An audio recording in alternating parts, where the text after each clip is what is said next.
years, 20 years, there's more things you would always need to learn and adapt as you go on within the circuit. So, yeah, I'm just gonna go on and start now. So, before any workshop, the first thing I always emphasize on is that I think the number one thing if you want to improve as a debater any uh any like sort of realm or way or motions is to read.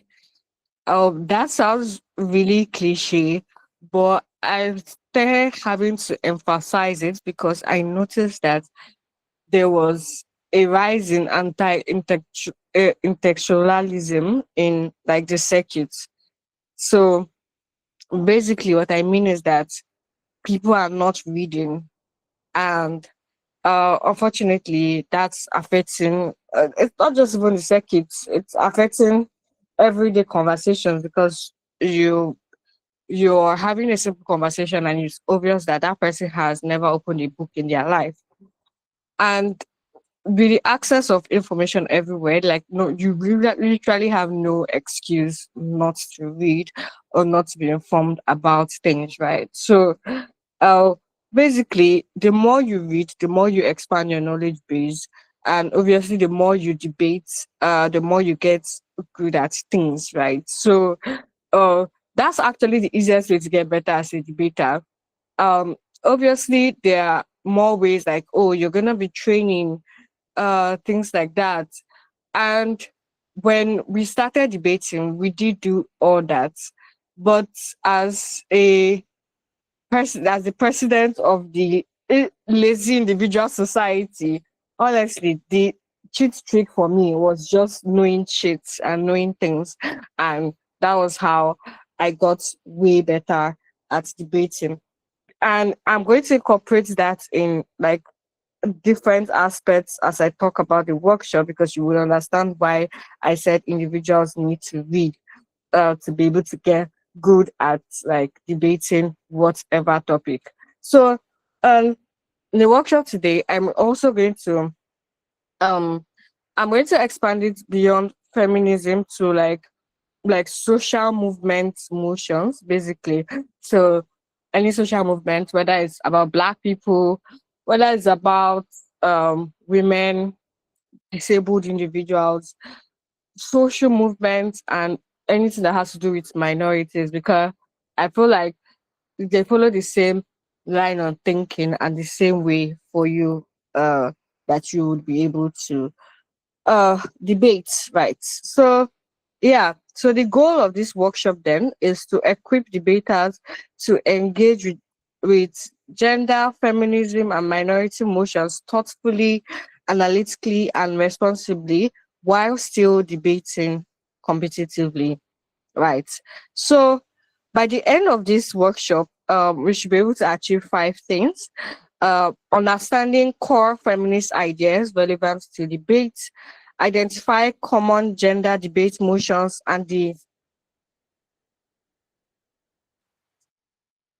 gender debate motions and the analytical questions behind them, engage feminist topics without reproducing harmful stereotypes, and build stronger arguments in gender based motions, and lastly, navigate disagreements respectfully in debate rounds. So, I think the first thing is to answer the question why feminism appears in debate, right? So, what comes to your mind when you hear feminism, and what feminist motions have you seen in debates? So, the reason why feminism appears in debates is that debate frequently engages feminism because it addresses things like power, social structures, and inequality, which are core themes in like many motions. So, even beyond feminist minorities motions, you're going to be seeing these themes across a lot of like different motion topics. So even when you're talking about international relations, because most time there's going to be like a power imbalance between two countries. So like at the end of the day, one kind of is like the minorities. That's why you hear a lot in debates. Once we hear the global south, global north, and you know what that means. So like these themes about power, inequality, social structures, like run across lots of motions in the debates, right? So there's some common debates areas include workplace equality, gender roles, sexual politics, representation in media, intersectionality, and gender policy. Example of motion types that we're going to be seeing, and maybe you have seen in debate rooms, are this house believes that the feminist movement should prioritize economic equality over cultural representation. This house will criminalize prostitution or clients of prostitution. This house believes that beauty pageants should be abolished. These are like basic feminist ideas, motions that um, I'm probably going to be using as examples within the purview of this. So the key takeaway to this point is that debaters must engage these topics analytically and responsibly. So then let's do a quick feminism 101 for debaters, or should I say uh introduction to feminism, or feminism for dummies. Anyone, you can pick any of those topics. So, so basically, debaters do not need to be scholars, but they should understand the key frameworks of feminism. So what I mean is that you don't probably need to know the whole gender theory and stuff like that, because that's what's basically called spec knowledge. And most times in BP formats, that's not necessary. I mean, it does give you an edge sometimes, but it's not really, really necessary. So you don't really have to be like me that wrote my entire thesis in intersectional feminism. So as long as you know key takeaways, you're gonna be good. So what is the core feminist ideas? Feminism studies how gender shapes power, opportunities, and social expectations. So there are different like strands of like feminism that you'll probably encounter, right? So there's liberal feminism. Uh, this looks like equality through institutions. The key beliefs of liberal feminists are equal rights, representation, policy reform, workplace equality. So examples of the motions or examples of debates that probably have to deal with like this section of feminism is debates that talk about gender quotas or equal pay legislation.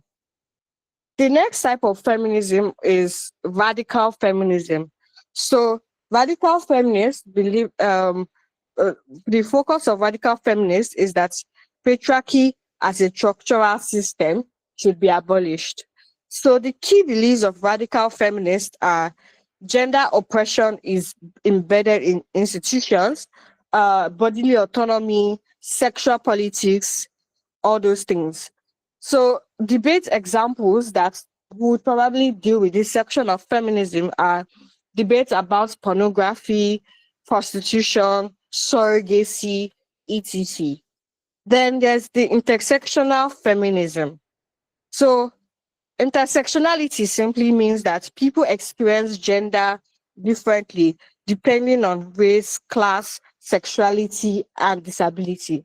What this basically means is that as a Black woman, I'm going to experience gender differently from a white woman.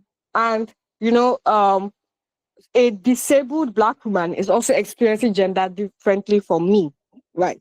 So an example of this is the experience of a wealthy white woman is different from a poor rural woman. So also it cuts across class and so on. So the relevance that you might see, like debate topics that touch on this, are global feminism, development policy, and labor exploitation. So what then happens when debates treat women as one uniform group? Basically, it happens that there's an overgeneralization that weakens arguments. So the reason why you need to know these different, like maybe strata's of feminism is that you don't, so you don't like fall into the trap of having to repeat stock arguments for every single motion that maybe you see feminism or you see minority, and then you're repeating the same argument that you probably heard in 1,000 other debate rooms. So that is the reason why I think it's important to know the different like stratas of feminism. So the next subtopic I'm going to go to is common mistakes in gender motions. Right. So the first thing I'm going to address is that the women are victims frame. This is a bad argument. Why? Uh, the bad argument would definitely look like things like women are weak, so they need protection. A better argument is focus on structural barriers, not inherent weakness. So instead of the overgeneralization of women, oh, women are weak, women are uh this, they don't have this, blah blah blah, or trying to frame women as like overly victim, you should focus more on structural barriers, maybe such as, oh, um, due to the patriarchy, women are not paid equally, or women are treated differently in workplaces and society.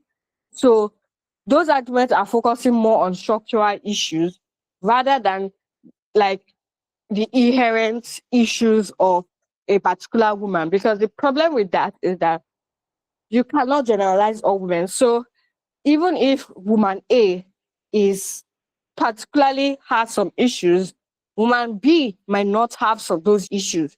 But why like focusing on structural issues and structural barriers are better is that most times those things are more general. So gender pay gap, representation of women in politics are general to most countries that you're probably going to be debating these motions in.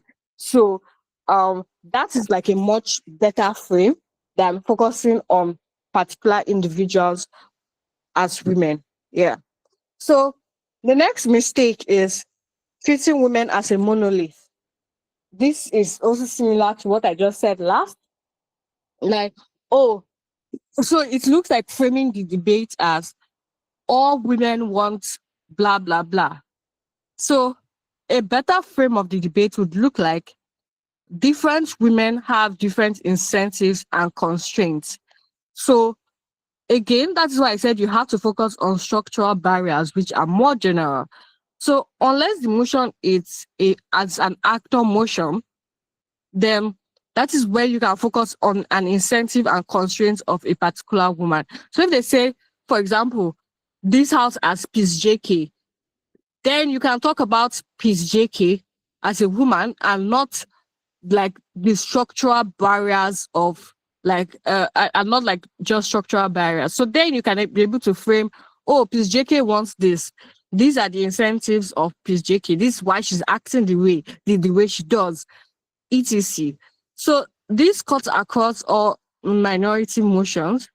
You're most likely going to hear that you probably shouldn't say all black people want blah blah blah, right? Unless it's an actor motion, right? What you should focus on is that, oh, uh, the system of probably white supremacy has been designed in a way that affects black people in this way, causing this particular structural barrier, instead of saying all black people want this, or black people are weak, or stuff like that, that just over exaggerates and focuses on the individuality of a person. So the third mistake I'm going to talk about is moralizing instead of analyzing. So most times, except the debate specifically asks you to do so, most times debating is not about, oh, this we don't want this because this is morally wrong.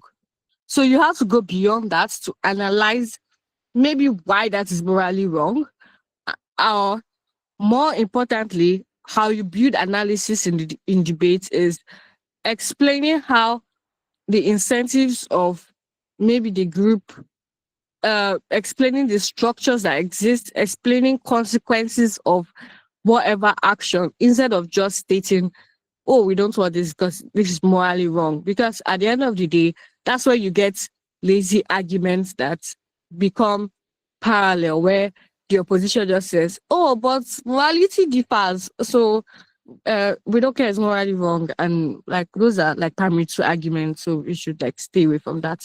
Yeah. Um the next thing I'm going to talk about is ignoring agency. So that's mistake number 4. So some debates involve controversial choices. Examples include debates about sex work, cosmetic surgery, or housewives. A bad approach to these sort of debates would look like assuming that women are brainwashed. A better approach would look like explaining constraints plus agency together. So again, this links back to what I was saying about lazy argumentation. What people just say is that, oh, for example, if I'm talking about a motion and the stuff about maybe getting cosmetic surgery like BBL, and you say, oh, the BBL is bad for your health, but like women are so like they don't know what they want, so like that's why they end up doing it, or sex work or stuff like that. Basically, assuming that women are not like anybody's just brainwashed, or the minorities in questions are brainwashed. So a better way of explaining this would instead be explaining society like constraints plus agency together. So this would look like, even though women know what they are doing, due to the fact that society has created a system where some bodies are appreciated more than others, right? So it looks like having beauty standards in different countries. For example, in Nigeria, where curves are more appreciated, this has put an unnecessary pressure on women to try to conform to those particular beauty standards, right? And this goes deeper because in to how they are treated on a case, to how they are treated individually, to even how they are treated in things like workplaces, etc. Right? So then what that does is that you've explained the constraints and why probably women are going to act a particular way. So it's not just, oh, they don't know what they are doing, but this is what is in place, and this is probably what is influencing their choice. And this is why we don't think that that choice is particularly beneficial to them. So the next subtopic I'm going to talk about is how to analyze feminist motions, right? So there's a 3-step analysis model to analyze feminist motions. Step 1 is identifying the gendered harm. So you have to ask yourself, what inequality exists? Who benefits from the current system and who is disadvantaged? An example of this is, as let me just go back to the example I was giving last time, beauty standards, right? So the inequality is like beauty standards. That's the problem that exists. So the harm that exists from it is pressure, body image, economic cost. Who is disadvantaged? Women. Who benefits from the current system? The patriarchy. So I think this is like steps in trying to build your analysis when you see particular motion. So you have to identify the gendered harm. Step 2 is understanding the mechanism. So how does the motion fix or worsen the problem? That is what is called mechanism. An example motion is like this house believes that cosmetic surgery advertising should be banned. A mechanism for this motion is, it would look like reducing social pressure, limits industry influence. Opposition mechanism would most likely look like things like black markets, autonomy concerns, right? So mechanism is basically how do you prove an argument, right? So how does the motion fix or worsen the problem, basically? Then the third step to analysis is weighing the impact. So you have to ask yourself who benefits, who loses, long-term versus short-term effects. So it is when you have all these steps, you're able to come to a logical analysis of any topic, right? And then you're able to weigh your arguments above your opposition's argument, right? So, for example, if you're talking about long-term versus short-term effects, maybe you can weigh your arguments to look like, oh, in our world, these are the social long-term effects. Even if opposition's argument is true, these are only short-term benefits. So therefore, our our impacts are therefore more important. So that's what like weighing would definitely look like. So the next subtopic then is responsible framing in debates. So this looks like debaters knowing how to avoid harmful rhetoric while still debating strongly. So, what you should avoid is sexist stereotypes, victim blaming, or demeaning framing. So, funny enough, I was having a conversation with a friend of mine uh, some weeks back. We participated in a tournament and we debated a feminist motion, right? And we won, obviously. But there was a team that was very, very unhappy about the outcome of that debate. And it was very ludicrous to me because I was telling my friend that the problem with that team argument is that they they were misogynistic trying to debate a feminist motion. I don't know how to explain this. But basically, like you cannot use sexist stereotype in feminist motions, right? So, like, for example, right, uh, you can't say things like, "Oh, women are emotional," right? Women are more emotional, and men are logical, and then you think that you're going to maybe like if you're in a binning room and your judge also does not know what they are doing, right? Maybe that's when you can win with those arguments. But you have to like really try to avoid uh sexist stereotypes in debating feminist like motions and stuff like that.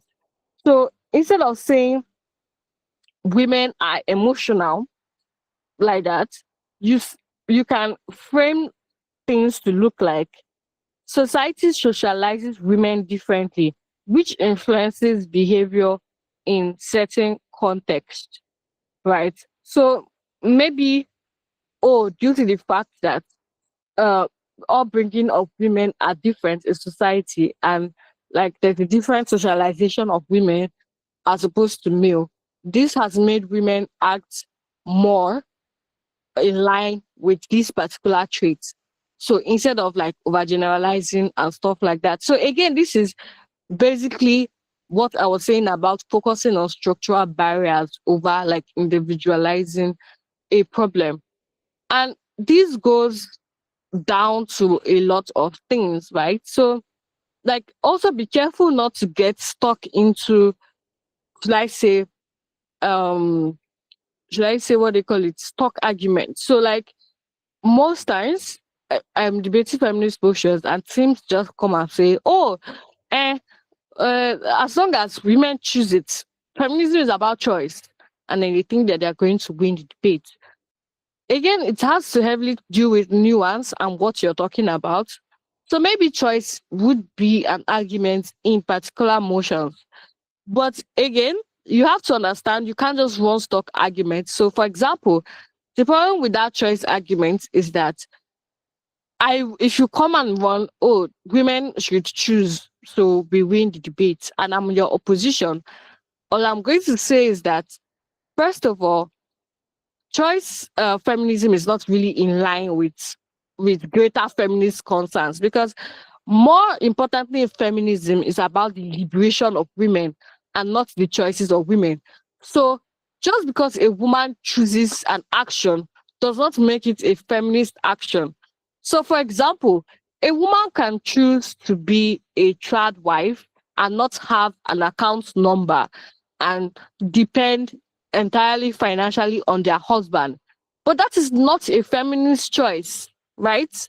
So, and I'm also going to then explain that due to the socialization of women in society, and women are groomed by the patriarchy right from when they are born, it's more in line that they are going to choose misogynistic choices, right? Because of that is what they have been taught right from beginning. So just because it's a choice of a woman does not mean it's a feminist choice and aligns with the whole feminist movement. Rather, feminism is more in line with the liberation of women, right? So again, that's why I said you should avoid stereotypes and just like things that look like lazy argumentation and stock arguments, because especially if you take these arguments to a top room, it becomes very disadvantageous, right? So the next responsible framing in feminist debate is you have to be very careful with humor. So gender motions are not a great place for insensitive jokes, as judges often penalize this, right? So even if you're a comedian in your personal life, keep your comedy out of gendered motions, and maybe keep it in your personal life or in the DMs of your partner, right? Because if the jokes become insensitive, apart from even worrying about judges, you might end up worrying about like equity concerns and stuff like that. Because obviously, what CAP members do is that they try to limit motions that may lead to those kind of like equity concerns, right? So, for example, now IWDO is starting this weekend, and I'm on CAP. So when we're having motion discussions, some motions, or we had to like cut some motions because we feared that it was going to lead into things like victim blaming, or uh basically leading to equity concerns, right? So there was a motion about the Epstein files, and we had to like reject that motion because again we didn't want like equity concerns and stuff, like a lot of victim blaming, especially in such a sensitive issue about sexual assault and rape and femicide and etc. So, but even when you do see motions like that, right, because there's only so much CAP can do, it's very important to take note of this like consideration. So do not make insensitive jokes. The third thing then is do not strawman the other side. So when opposing feminist arguments, engage the strongest version and not a caricature. This goes for all types of motions. I personally find it very lazy and not particularly strategic when teams try to strawman arguments and oh, like they are not engaging the best version of that argument, because any judge that knows what they are doing probably got the best version of the argument from the team that you're responding to. So what that means is that the judge is judging the best of that argument. So even if you're trying to strawman it and trying to manipulate and gaslight the judge, that is not the best. They are not deaf. So what you end up doing is that you end up putting yourself in a bad position, because you that means you didn't engage the arguments really. So like you don't get points for engagement. uh at the end of the day, like you might get penalized for not really responding to an argument. So try to engage the strongest versions of arguments. A way I do that personally, even if things don't make arguments the strongest way they should. I'm going to mention that, oh, opening opposition didn't explain this argument well, oh. But I'm going to explain it well for them. This is what they need. But this is why that argument still does not work. So even in closing, for example, maybe it does a better job at explaining that argument. I have already responded to the best version of that argument. So I am still like in a better position within the debate. So yeah, do not strawman other people's arguments. Right. So um next thing I'm going to talk about is um if it was more interactive session, maybe I would have given like a practice exercise, but maybe I'll post that in the chat later on and something you can go and practice on your own. Yeah. And especially like, I don't know how frequently you guys attend tournaments, but I know like this weekend, like two different tournaments happening. So there's this IWDO for women and then there's the novice tournament. So what you can do, the best way to improve is to obviously implement maybe some of the things you've learned across the workshop in like various motions and various rounds that you participate in this weekend and coming weekends. Because most times, especially if you're a newer debater, uh, improving is basically like most times when you're a newer debater in rounds or in tournaments, your goal is not really about winning, but your most goal is like adapting and learning in different spaces. So yeah, I think probably you should try to like practice that um in rounds that you may have in the future. So Um, the next subtopic I'm going to go to is difficult feminist emotions. So why emotions can become heated in particular rounds. Examples of these motions would look like motions about prostitution, trans rights, pornography, cultural practices. So my advice for debaters would look like focus on structures, not individuals. Avoid inflammatory languages, be precise with definitions, and acknowledge complexities. Example is why some women choose this freely, many operate under economic coercion.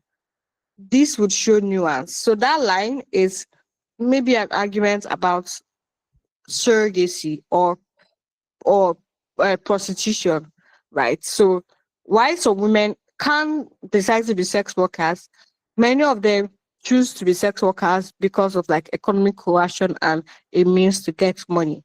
So the way that is framed addressed nuance and compassion. So instead of saying, oh, what they call it, women can't choose to this, or again, like overgeneralizing things, you're able to like address like both ends of the spectrum. And I think like that is very important in showing um nuance.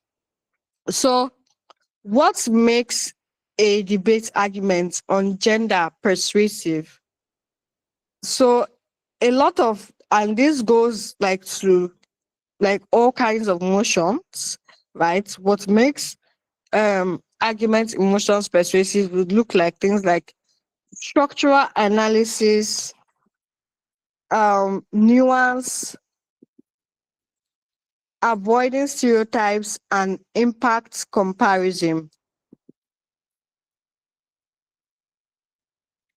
Give me a second.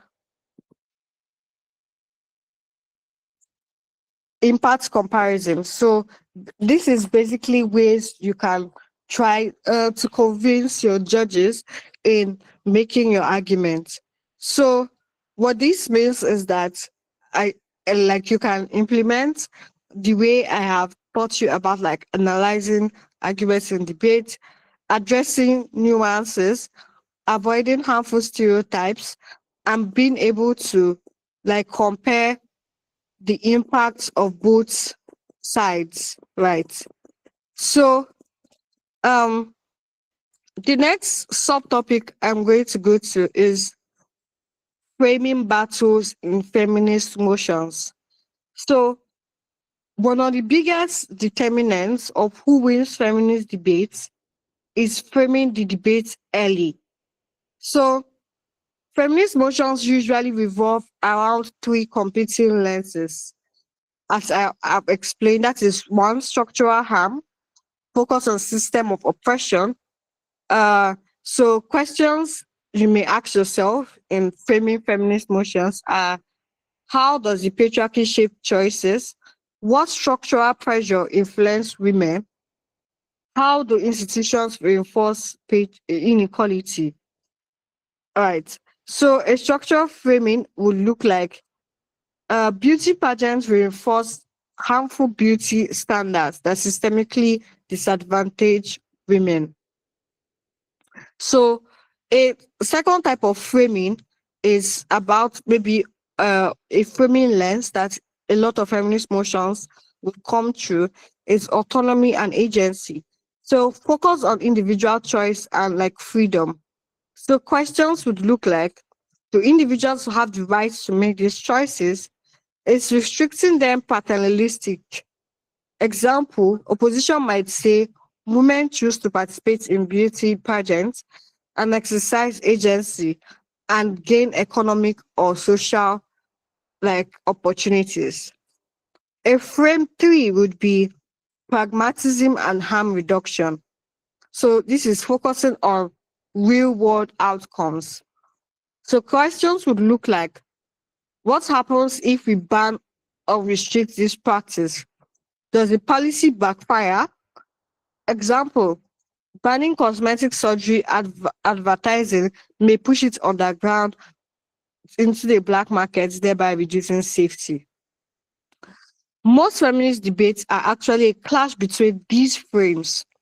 Winning teams force the debate onto their preferred lens. So, what this means is that obviously you have to be how do I say this? You have to be a biased judge for your team, right? So you have to force the debate into a frame that is going to benefit you. So, like I said before, if the debate is about choice, you may want to put it into a frame that, oh, feminism is about choice. But if the debate is more about, oh, decisions that about the patriarchy and stuff like that, you have to put it into a frame that not all choices are beneficial. So even if women choose it, we still do not support this particular choice and stuff like that. So that's about like trying to be a biased judge and forcing frames within like forcing like particular frames to benefit you. So what I'm going to do now is to post the particular exercise I said I was going to post in the chat, which is something you can go and which is something you can go and like practice on your own and also try to implement emotions that you may see in different upcoming tournaments, right? So um for example, as I said, there's a bunch of debates happening this weekend. And um also if you have a question or maybe doing rounds like after implementing a particular like thing I've told you to implement and you want to ask, you can always message me on WhatsApp and I would be happy to like put you through in that. So um this is where I open the floor for questions. So if you have any questions, this would be the moment to ask.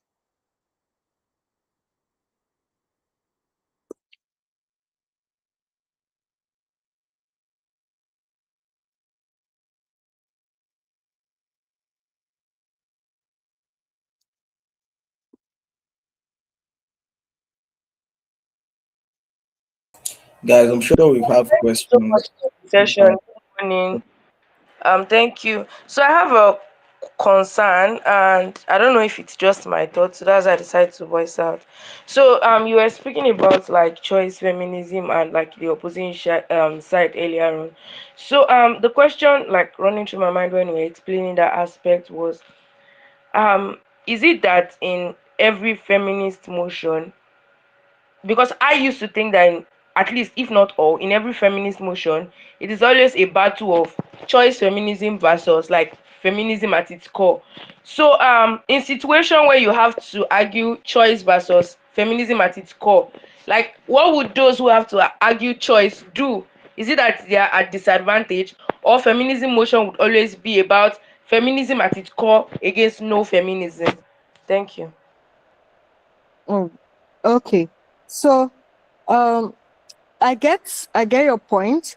Um, so what I'm going to advise in that is that in debates that is about maybe debating choice feminism versus like feminism at its core, if you're on the side of choice, I think it's linking back that the particular choices that um in a woman might make is going to like can also, should I say, can also promote the main ideas of feminism, right? So for example, even apart from that, for example, now if you're going to defend like, oh, women's choices of, let's say, in the global north or the global south, of doing particular things like maybe becoming housewives or stuff like that, right?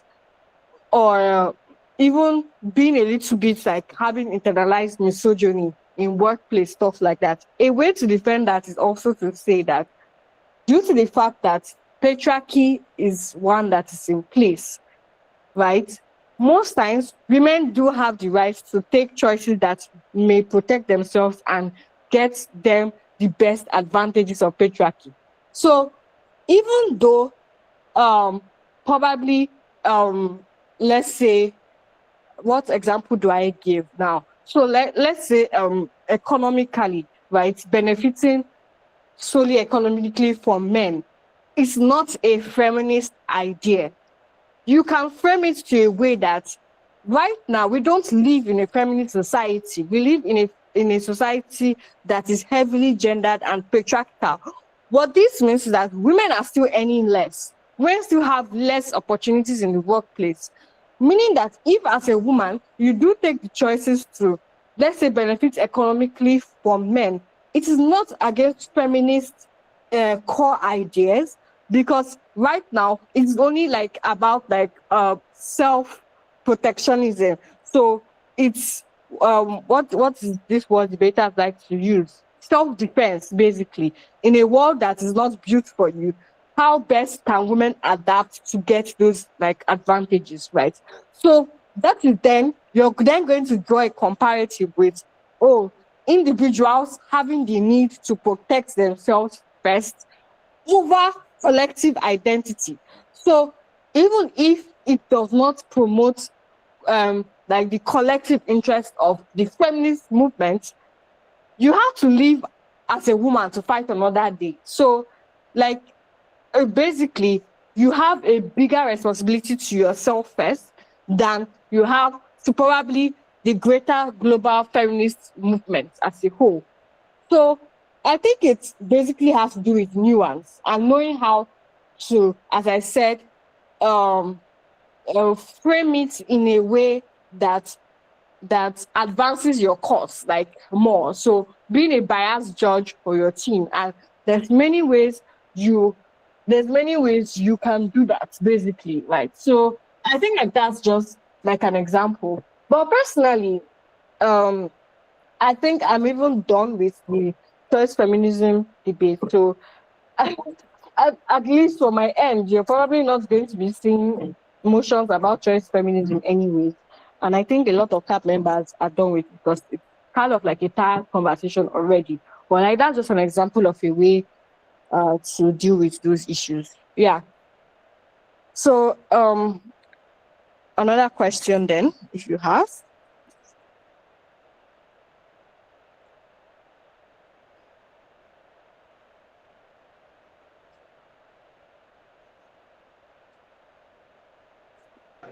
All right. Thank you so much for the session. Like, I've learned a lot actually. So I want to ask that.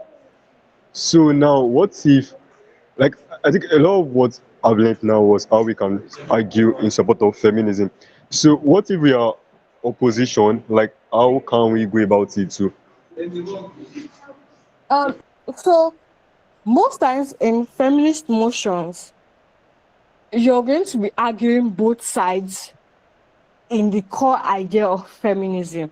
So I think like let me try to explain this right.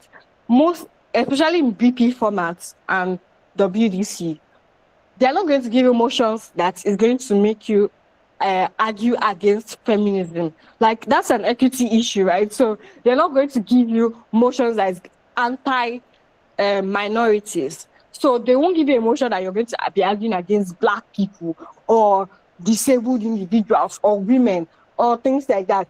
And most times, the only reason why you hear arguments like that is because of the bad framework that, as I said, people use in minority debates, right?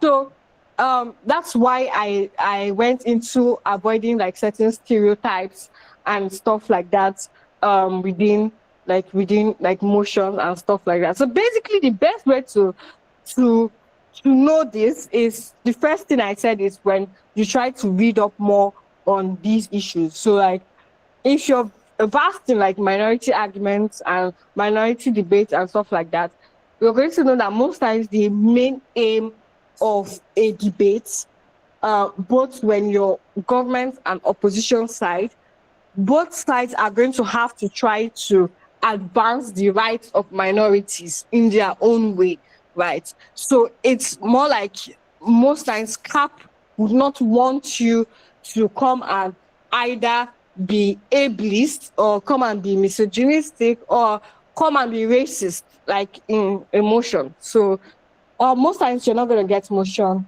like that, right? So unless if you have a specific example, because to be honest, when I give examples of oh cap wants this, I'm assuming that cap is competent, and sometimes that's not the case. So if you have a specific example with that, then maybe we can go from there.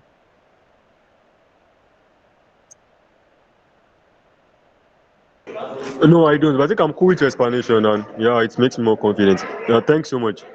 Yeah, yeah. Oh, welcome. So David had his hands raised. Hi, good morning, please. Hi, good morning. Yeah. Yeah, my question is this. So one period like that I had a motion about whether celebrating women who break through the patriarchal system is like good or not, right? And I wanted to prove how like this helps the feminist movement because aside obviously motivating other women of the possibilities, I wanted to run something around how these women can eventually help other women. Although at the end of the day, I couldn't really run this argument because it somehow didn't make sense to me. Do you think if you are, I mean, what do you think could have been done best in motions like that when you have to support celebrating selective women who break through the patriarchal system? Okay, so what was the comparative of the debate? You were arguing for celebrating like women who break the patriarchal system. So what was the other side arguing for? The comparative was don't celebrate them because it's more or less tokenization. So they are not actually breaking through the patriarchal system. The government are probably just using them to make it seem like there's less discrimination against women, something of that sort. Okay, yeah, I get it. But to be honest, I actually think your side is more advantageous because the idea you talked about having to say, oh, it's, we would be able to help more women. It's a like very solid idea. I just think it's obviously the way you have to use it to prove it. So, for example, if I'm running that kind of idea, it's just to prove that, oh, um we need to celebrate this particular women. For example, even if the basic the basic advantages is trying to like model even younger girls to know that it's possible for you to achieve particular things, right? What it means is that as the feminist movement, you get stronger, because if people cannot believe that they can break a threshold in the patriarchy, then there's no need for them to even be feminist in the first place, to try anyways. So the very way you're going to get any sort of like soldiers to want to be feminists, to break down patriarchal structures, is knowing and seeing women that have already done that and seeing them like as some sort of role model. But even when you talk about practical change, this also works in your favor, because if you celebrate those women and more women are inspired to do so, what you get is that people are more inspired to do acts of like collective change. So you're most likely going to get more women wanting to do like things like vote, things like protest, all those things, because now they know that it's possible for them to get these to get like what that woman have particularly gotten and stuff like that. So on the other end of trying to say, oh, this is tokenistic and all, like change does not happen in a day. Like you can't bring that the entire patriarchy in one day. So it means that there's going to be small changes and small like positive movements, and that's not a bad thing. So it's not tokenism, because at the end of the day, it's just showing you that there's some positives that the feminist movement is already achieving, and that's a good thing because it can lead to more positive things, right? So I actually think like your side that you're defending is more like advantageous. I think most times what most makes or breaks debates is just the way you're able to analyze and prove like those arguments, right? And again, nuance, depending on what the opposition is able to say, to be able to frame it to in a way that it benefits your side. So yeah, I don't know if that answers your question. Yeah, yeah, you did. Thank you very much, Chris. Okay, so I'm not seeing any other raised hands. Well, you could still ask questions. So I put the tags I said I was going to put in the chat, so it's something you can practice yourself. And again, if you have any maybe questions later or about rounds after a round or something, you can also message me on WhatsApp. So Hi, I JK. think that would be all for me. Yeah, Alex.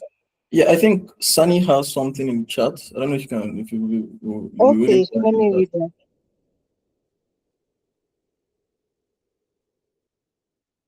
Okay, so um, the question reads that the minority you said you were going to address. Can you please briefly talk about the LGBTQ rights and how to argue emotion regarding it? So I it's so funny that I never mentioned LGBTQ rights when I was giving examples of a minority motion, but yeah, basically the same line of arguments when it comes to minorities, the same thing that comes to when you talk about LGBTQ rights and stuff like that. I actually think it's a bit more dicey considering religious sentiments in Nigeria. So I do know that a lot of Nigerian debaters, at least those ones that are not yet advanced, seem to not be so great at arguing LGBT rights. But basically, it's the same like thought process where you argue feminist motions. You have to assume that firstly, the LGBTQ as a group are oppressed and they have issues because they are in a minority. So it goes back to the feminists I was talking about. Uh, uh, you should be able to identify core harms. So the core harms of the LGBTQ movement would look like it's still illegal in so many countries. In so many other countries, they are even is like even Nigeria, like why are we going outside? In Nigeria, like being LGBT carries like I think 14 years imprisonment or something like that. right? Or there's a current case that's even trending of these two ladies in Uganda that were kissing, and then they arrested them for kissing, basically. So those look like the the core harms that of this group. So then also this what you then do in like LGBT motions is being able to explain it in a way that there's like in a way that, as I said, is biased for your side while promoting like the core values and the core goals of the LGBT movement. So this may differ in countries by countries. For example, in Western countries where LGBTQ rights exist, their main goal is probably not to get decriminalized because it's not a crime there. Maybe their main goal there would be um, to get more representation in media or things like that. So it also depends on which country. This also goes back to feminist motions, to be very honest. It also depends on which country you're arguing it in. So in Nigeria now, the main goal of LGBTQ individuals would probably to get decriminalized because you cannot be arguing for representation in media when your whole existence is a crime in the first place. Right. So you have to know the main goal of the particular movements, especially in the setting that motion exists in. Then your arguments are going to be based on how to achieve uh how to achieve those goals, right? Or yeah, basically how to achieve it in the best way and considering the best interest of those particular groups of individuals. So again, the best thing to do when it comes to like this kind of motion is uh funny enough, I think if you're doing IWDO, you might see some examples about this kind of motions. Yeah. The best thing to do about these kind of things is firstly you have to be um vast in knowledge. So you have to read, right? Again, for example, it's going to be very easy for me to argue an LGBTQ motions because like if I know what is going on in the community, at least in different stratas. So if you don't know anything about a minority group, how can you argue for their best interest? So I think like that would be the first thing to do is to try to read up on them, what their goals are, also even how the movement has looked like before, right? So the countries that LGBT rights are a thing, how did that come about? So like in United States, this looked like, I think, what do they call it? This Stonewall protest. And like that was like the biggest LGBT protest basically that happened in America that basically led to the decriminalization of LGBTQ rights and stuff like that. So basically read. That cannot be overemphasized, right? And just the way you're going to argue any minority motions, it also goes the same for LGBT. It goes the same for poor individuals. It goes the same for disabled individuals. It goes the same for women. It goes the same for Black people and any minorities that you're going to come into within the purview of a debate round. So yeah, that's it. I hope I answered your question. If there's any other question, you can still ask.